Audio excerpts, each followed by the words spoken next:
আকবর ভাই, আমি দেখলাম যে আপনি কিছুদিন আগে আপনার একটি ফ্ল্যাট নিয়ে ঝামেলা, সেই ঝামেলায় আপনি যে ওনার দাবি উনি ফ্ল্যাট মালিক, আপনার কাছে টাকা দিয়ে ফ্ল্যাটটা কিনেছে, তাকে আপনি হুট করে বিনা নোটিসেই একদম জিনিসপত্র সব বের করে দিয়েছেন। সেই বিষয়টা আসলে কেন করলেন?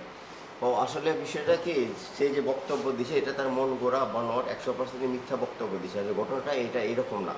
ঘটনাটা এলো প্লাস আপনার কি আমার যে ওই মডেল টাউনে যে বাড়ি আছে 10তলা 11তলা যে বাড়ি আছে, এই বাড়িতে 6 ফ্লোরে একটা ফ্লোর পুরো সে কিনে নেয় আমার থেকে। একটা ফ্লোর কিনবে বলে সে আমার কাছে কিছু টাকা দেয়। টাকাটার অঙ্ক হলো, ফ্লোরের দাম ছিল হলো আপনার গিয়া 2টা ইউনিট 4800 স্কোয়ার ফিটে 2150 স্কোয়ার ফিট, যার দাম আসে হলো 1,03,20,000 টাকা। তো এটার পরিপ্রেক্ষিতে সে তেইশ সালের আগস্ট মাসের 16 তারিখে সে আমার কাছে এই টাকাগুলো দেয় 5টা চেকের মাধ্যমে। 5টা চেকের মাধ্যমে, ব্যাংকের মাধ্যমে সে এই টাকাগুলো দেয় এবং আমি তারে আমার প্যাটের মধ্যে 5টা চেকের নাম্বার দিয়ে টাকা বুঝাবে, তারে বুঝাই দিই।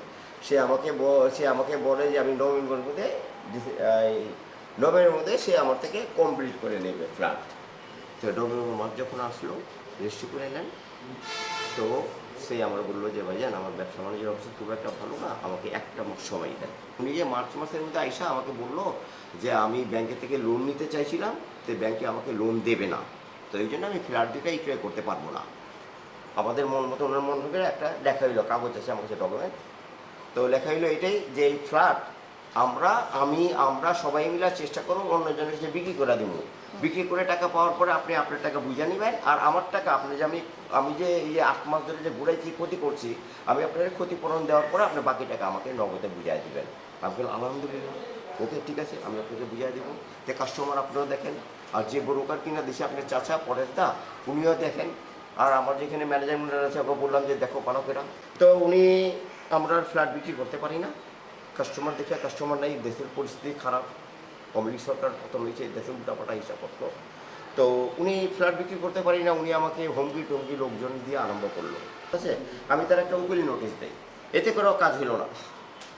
রনির বউ, দুইজন মিস্ত্রি আইনা আমি সিসি ক্যামেরায় দেখতেছি, মানে সিসি ক্যামেরা লাগানো আছে, সিসি ক্যামেরায় রনির বউ দুজন মিস্ত্রি নিয়ে আপনি 6 তলার তালা ভাঙতেছে।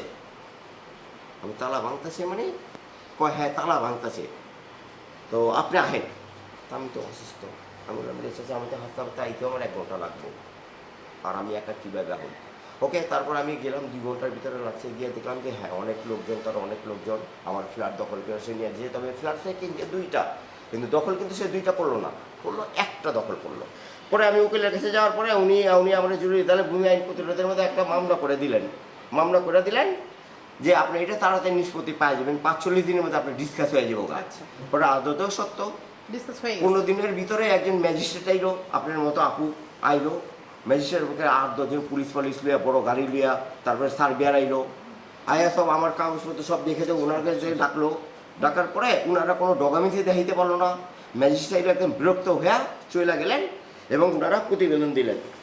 এটা কেস মামলা চললো। কেস আমি এখন মূল কথার মধ্যে হিসাব করতেছি আপনাদের। কেস মামলা নেওয়ার পরে 29শে ডিসেম্বরে আমার রায় দিয়ে দিলেন, এইগুলো রায় কপি আপনার।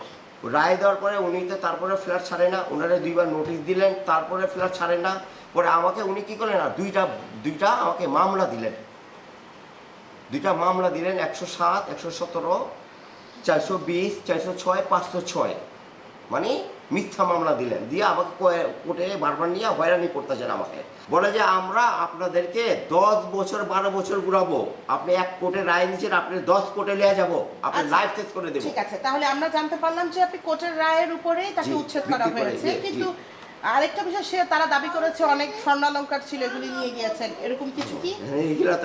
এইগুলা দেখেন, আপনাকে বলি, যেদিনকে এই ঘটনা ঘটছে, যেদিনকে আমি নাকি তার মাল সামান নামায় দিছি, একটা চুল পরিমাণ যেন মাল সামান কোনো ক্ষতি না হয়, না নামায় দেওয়ার পরে তারা সারাদিনই ওইখানে ছিলেন এবং রাতবেলা আমার ফ্ল্যাটের মধ্যে তারা রাত্রে জীবন যাপন করছেন এবং সকালবেলা উঠা গিয়ে তারা এই মিথ্যা মামলা সাজিয়েছেন।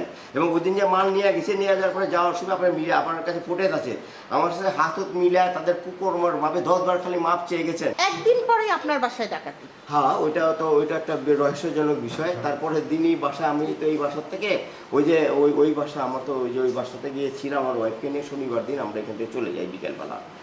পরে আমি যখন বাড়িতে আসছি, আমি যে তালা মেরে গেছি, তালা মারাই গেছে, পরে আমি তালাতে গেট খুলছি, গেট আর খোলে না। আমি কিরে ভাই বাড়ির ভিতরে মনে হয় আমার কোনো মানুষ নাই, তো আমার গেট কেন খোলে না? তা আমি কয়েকবার ওই জোরে জোরে ধাক্কা দিয়ে গেট খুলতে পারলাম না। পরে রাস্তার ছেলেদেরকে ঢুকে বললাম অল্টুকা ঢুকে আমার ভিতর থেকে ছিটকে এটা খুলে দাও। তো অল্টুকা ছিটকে খোলা যাওয়ার পরে আমি ভিতরে এসে দেখি আমার ওইটাই আবার বেডরুমের গেট, ওইটারে ভাইঙ্গা তালা খুলতে এসেছি, তালা ভাঙতে পারিনি কা গেটের ভাইঙ্গা তেরা করে বিষ ধুইকা আমার ভিতরে এই ঘর ওই ঘর আলমারি ভাইঙ্গা টেঙ্গা আমার মূল্যবান অ্যাকচুয়ালি 8 ভরি না, একটু 8.5 ভরি হইতে পারে, আবার 7 ভরি হইতে পারে ওয়াইফের পুরনো গয়না, পুরনো নতুন গয়না তো আমাকে বিক্রি করেই বিল্ডিংয়ে লাগিয়ে ফেলছি, পুরনো গয়না ছিল। আর আমার কিছু টুকটাক কিছু ব্যবসার কিছু টাকা ছিল 6 লাখ 6.5 লাখের মতো, ওই টাকাগুলো পাওয়া গেছে। আর আপনার গিয়া 3টা ব্রিফকেস পাইনি আমি, 3টা কয়টা ব্যাগ যান, কয়টা ব্যাগ, 3টা ব্যাগ, ওই 3টা লেগেজ নিকা মানে আসবাবপত্র, আবার দামি দামি যে কাপড় চোপড় আছে আমার ওয়াইফের, এই আমার বিষয়ে আপনি বাচ্চা, কাউকে সন্দেহ করছেন সেগুলো কিনা? সব নিয়ে গেছে। আচ্ছা, আসলে এই এলাকার মধ্যে আমি আছি আপনার গিয়া আমার জন্মস্থানের বংশের পুরন টাউন এলাকার মধ্যে আমি আছি আপনার গিয়া 2000 সালের থেকে না আপু, হুম। আজ থেকে 2 যুগ আগের থেকে এলাকার মধ্যে বসবাস করতেছি। সবগুলো লোকই মনে করতেছি আমার ফ্যামিলির সদস্য, তাদের সাথে আমার এত প্রিয়, কোনোদিন তাদের সাথে কোনো একটা টু শব্দ হয়নি, বড় মানুষের সাথে ছোটো মানুষের সাথে। তো আমি কারে সন্দেহ করব? আমি আইনের প্রতি শ্রদ্ধাশীল হয়ে আমার বাড়িতে যে চুরি হয়েছে এটার সূক্ষ্ম বিচার চাই, যারা অপরাধী তাদেরকে যেন অ্যারেস্ট করা হয় এবং আমি সুস্থ বিচার পাই, যেন আমি আমার মাল আমার ফেরত পাই, আমার টাকা স্বর্ণ গহনা আমি ফেরত পাই।